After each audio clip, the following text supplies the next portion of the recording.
بسم اللہ الرحمن الرحیم، ویلکم ٹو بزنس واچ. میں ہوں انیس شیخ. ناظرین، آج کے پروگرام میں ہم بات کریں گے غیر فعال قرضوں کے حوالے سے. کافی عرصے سے ہم شور سنتے آ رہے ہیں کہ بینکوں کی جو پرفارمنس ہے یہ غیر فعال قرضوں کی وجہ سے خراب ہو رہی ہے. غیر فعال قرضے کیا ہوتے ہیں؟ ایسے قرضے کیوں دیے جاتے ہیں جن کے بارے میں اندازہ بھی ہو، خدشہ بھی ہو کہ ان کی واپسی کا امکان کم ہے؟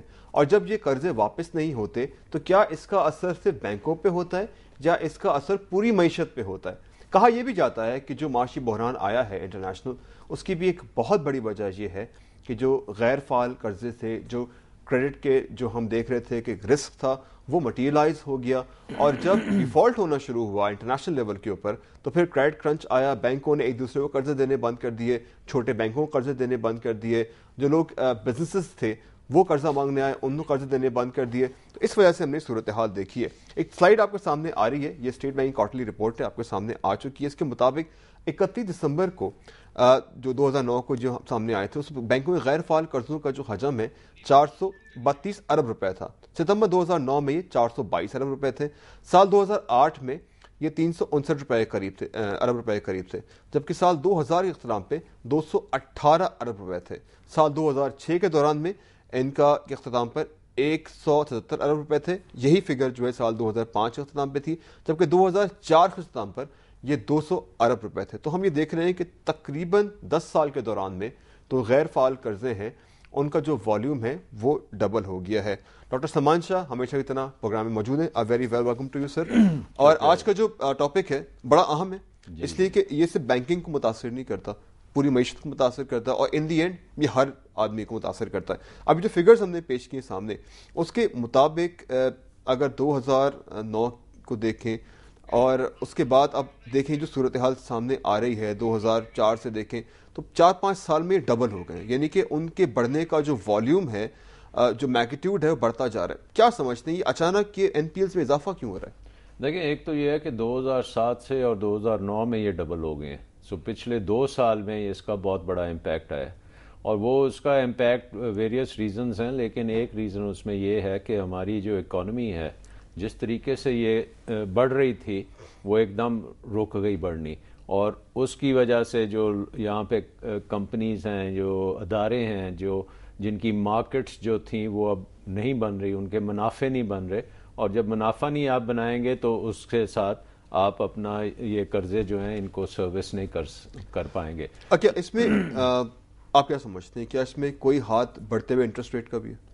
ڈیفینیٹلی یہ تو اکنامک پالیسیز کے ساتھ ایگزیکٹلی یہ اگر آپ دیکھیں تو اس وقت آئی ایم ایف کا جو پروگرام ہے اس کا ڈائریکٹ رزلٹ ہے کہ یہ ایک دم اس طرح سے آپ کی انکریز ہوئی ہے. کیونکہ پاکستان کو دیکھیں، جو انٹرنیشنل آپ نے بات کی، ان کا امپیکٹ پاکستانی بینکنگ سسٹم پہ، انٹرنیشنل گلوبل میلٹ ڈاؤن کا پاکستانی بینکنگ سسٹم پہ اس کا کوئی امپیکٹ نہیں ہے. ٹھیک. اور کیونکہ ہمارے جو نہ تو ہم نے وہ ٹاکسک نہ ہماری وہاں ایکسپوجر ہے، کچھ بھی نہیں تھا، تو یہ ہماری ساری ڈومیسٹک انوائرمنٹ ہے.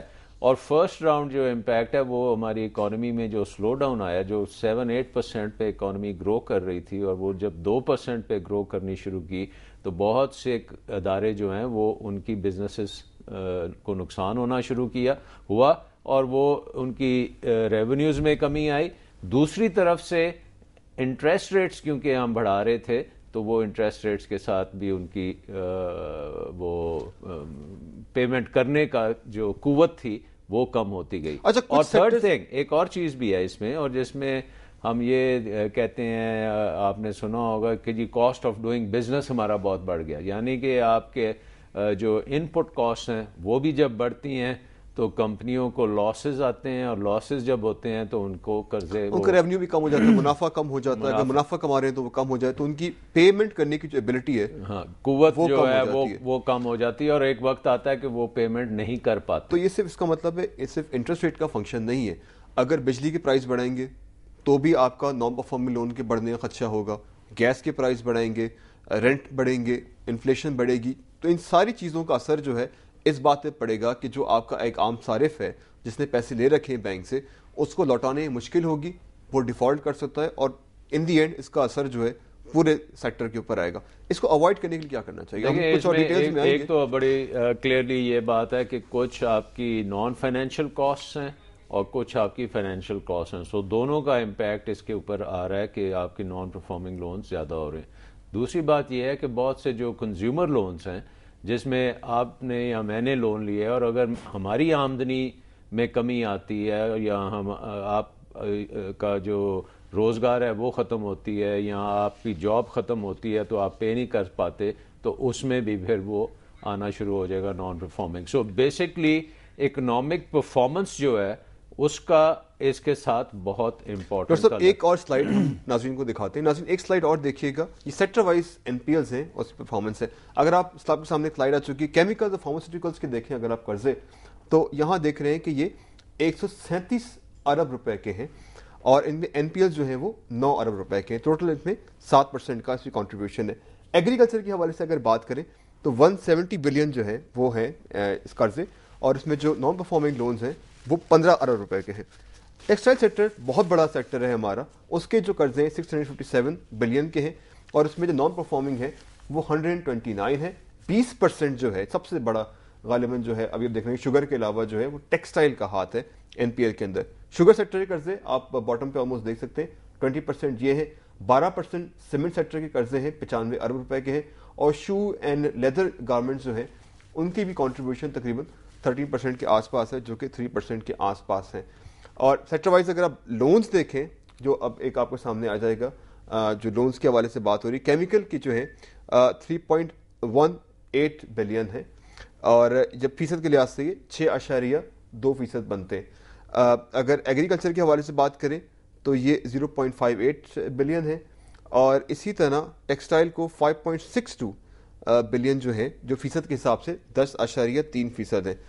اور اگر ہم بات کرتے ہیں این پی ایلز کی اور ہم بات کریں، ڈاکٹر صاحب ابھی اپنے سلائیڈز میں دیکھا کہ کیمیکل اور فارماسیوٹیکل کے حوالے سے بات کریں، ایگری کے حوالے سے بات، شوگر اور ٹیکسٹائل جو ہیں لگتا ہے جو سامنے فگر آتے ہیں وہ خاصے زیادہ کنٹریبیوٹر ہیں این پی ایلز کے اندر.